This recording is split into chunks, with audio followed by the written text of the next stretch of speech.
Get up to speed with all the day's sport. Don't miss Sports Day tonight at 6:30 on the BBC News Channel and again at 7:30. The price of our freedom is to have a greater degree of monitoring than maybe we've been accustomed to in the past. Filling out my tax return is one of the worst experiences that I've ever had in my life. And I'm sorry to sound dramatic, but it's so complicated. Someone has been told somewhere, get out there, get the journalists into a pub and get in with exclusive and make people feel happy about it.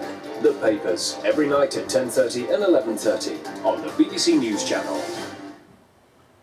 BBC One opens the doors to one of the country's most extraordinary estates. I think it's an eccentric place full of eccentrics. But with two lords under one roof, tensions are rising. I try not to do anything to irritate them. Monogamy wasn't ever going to work for me. There's no point having anything if you don't enjoy it. I would have said she only got off to the best start. Not all of it's going to go smoothly. All Change at Longleat starts Monday at 9 on BBC One.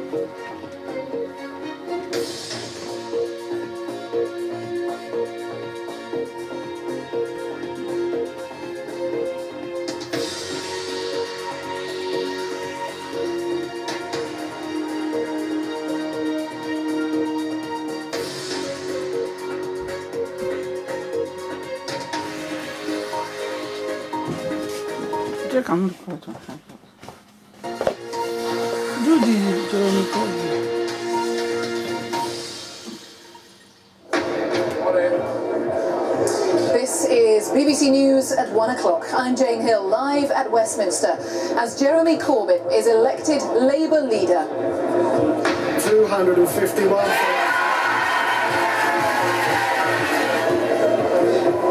He took nearly 60% of the vote in the first round. Let us be a force for change in the world, a force for humanity in the world, a force for peace in the world, and a force that recognises we cannot go on like this, with grotesque levels of global inequality, grotesque threats to our environment all around the world, without the rich and powerful governments stepping up to the plate to make sure our world becomes safer and better. Tom Watson is elected as the party's deputy leader and pledges his full support for Jeremy Corbyn. The former leader, Ed Miliband, has just given his reaction to the result. Well, I congratulate Jeremy Corbyn on a very clear victory in the Labour leadership election. I congratulate Tom Watson as having been elected as deputy leader. I'll be offering Jeremy Corbyn my support, and I hope people across the party do so too. 59%. The news has been greeted with jubilation by supporters around the country. We'll bring you all the details in the next few minutes and look at the challenges ahead for the new Labour leader.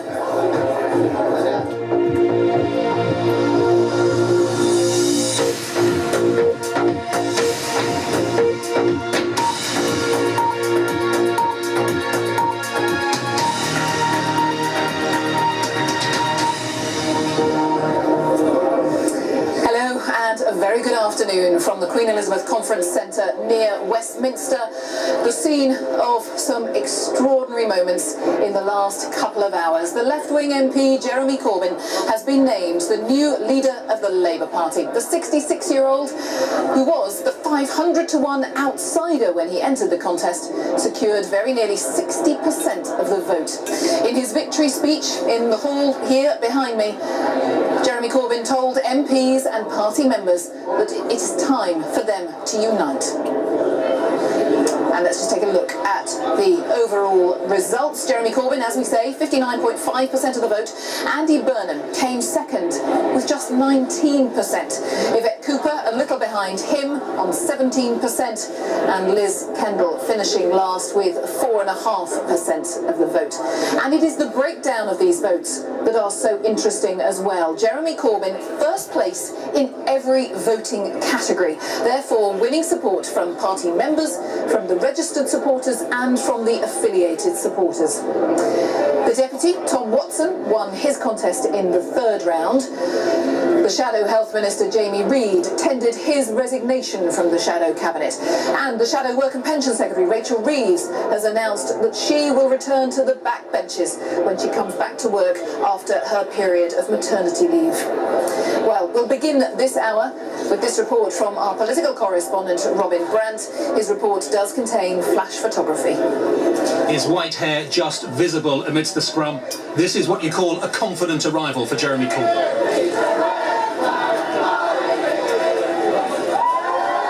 With some of his supporters singing the red flag, the anthem of traditional Labour, the man some call simply JC was propelled into the conference centre. When the result came, it was that surprise that no one had predicted when the contest began. And the scale of the victory was staggering. Jeremy Corbyn, 251,000. He obliterated the others, winning in the first round by a huge margin. So, for the first time as leader of the opposition, Jeremy Corbyn started by thanking everyone who took part in this election, this huge democratic exercise of more than 500,000 people all across this country. It showed our party and our movement passionate, democratic, diverse, united and absolutely determined in our quest for a decent and better society that is possible for all. He was conciliatory, genuinely praising the defeated candidates, perhaps a sign he wants to reach out. Then he turned to his core message. We don't have to be unequal.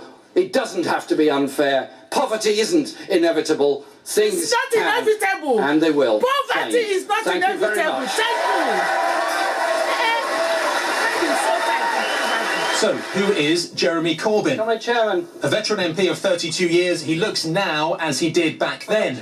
He spent decades on the periphery of his party, associating with controversial causes, including the IRA and the Palestinian group Hamas.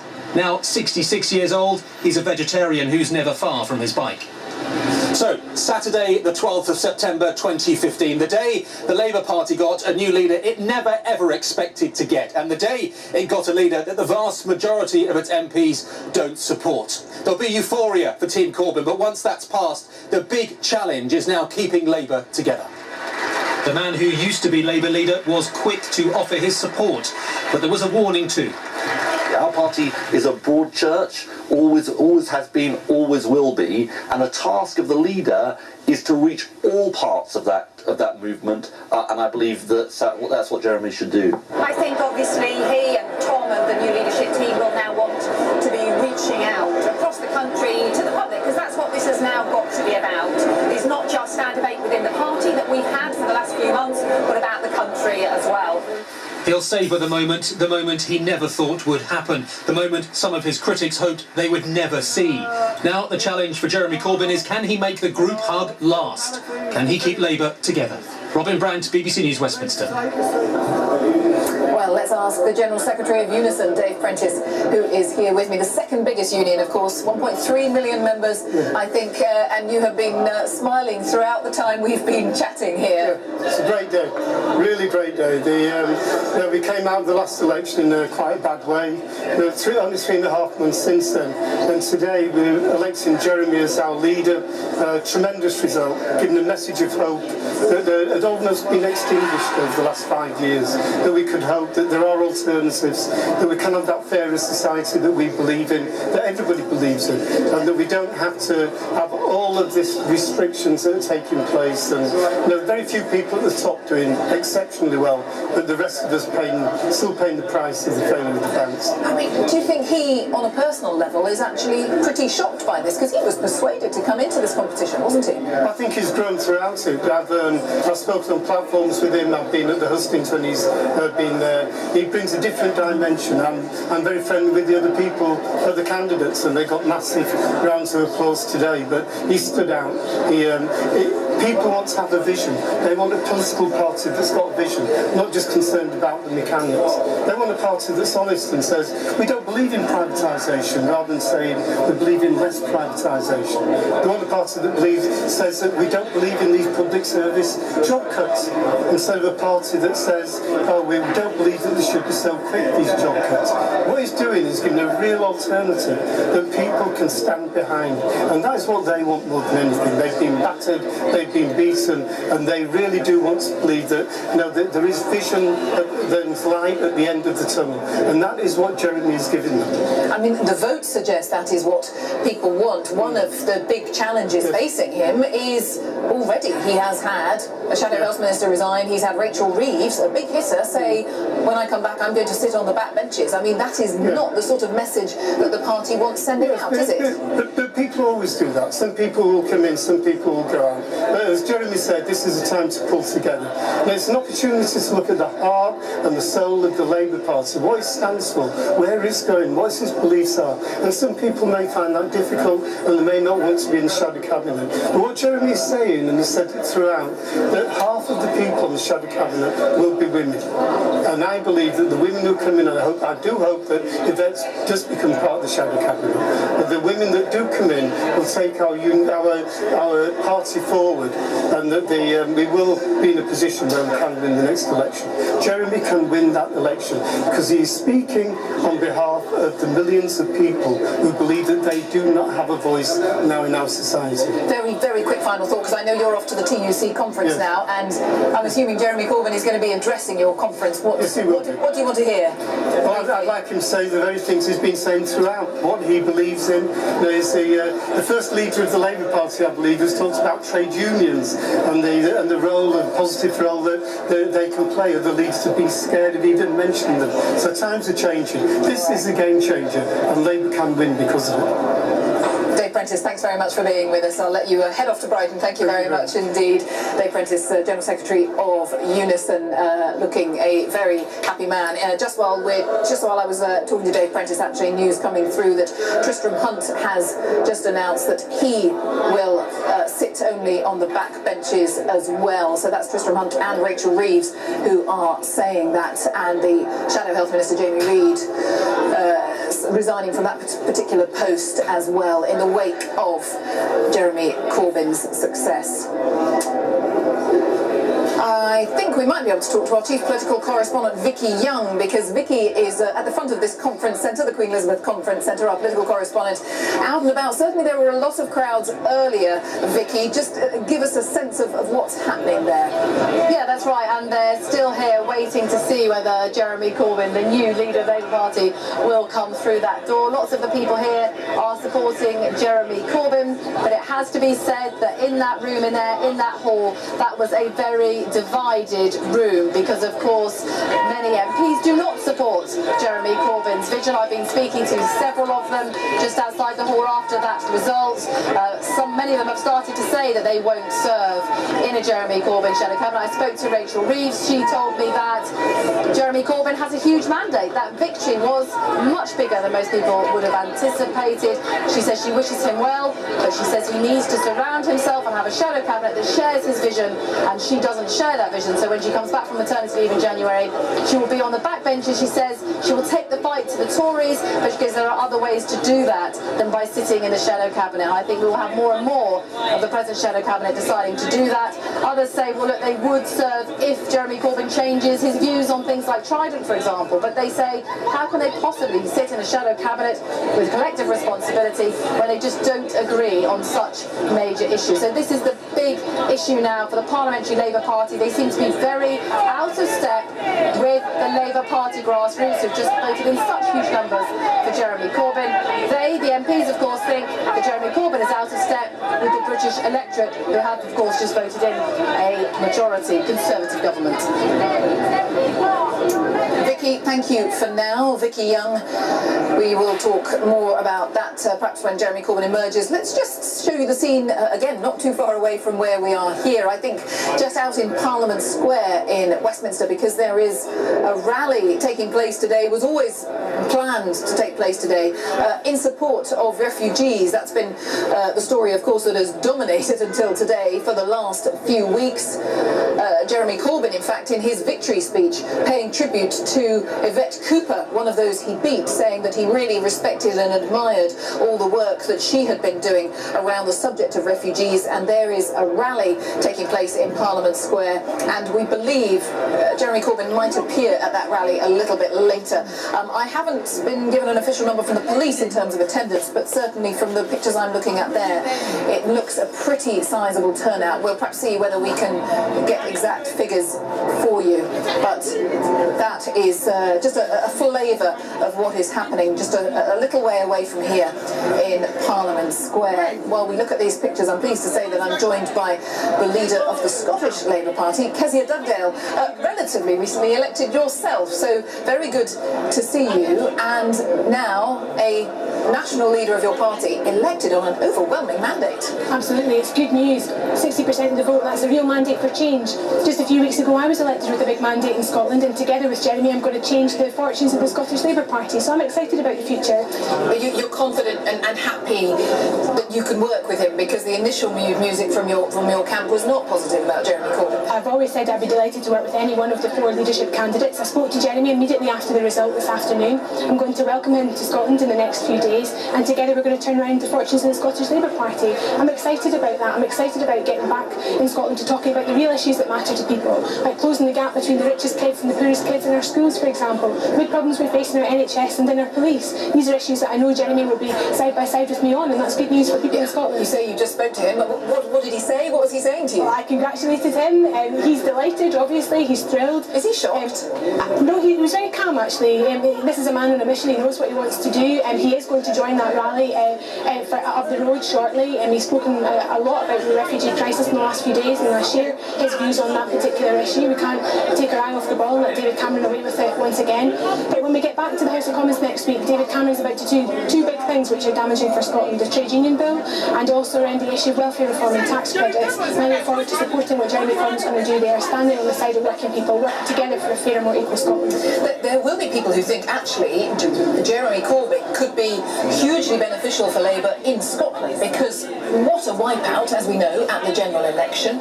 So many people voting SNP, which stood on an anti-austerity platform, precisely the kind of language that Jeremy Corbyn uses. Is your sense that actually, from your personal perspective there in Scotland, he could be really beneficial to you? I've heard this argument a lot in the last few days, that having Jeremy Corbyn will move the Labour Party to the left and that's good for us in Scotland.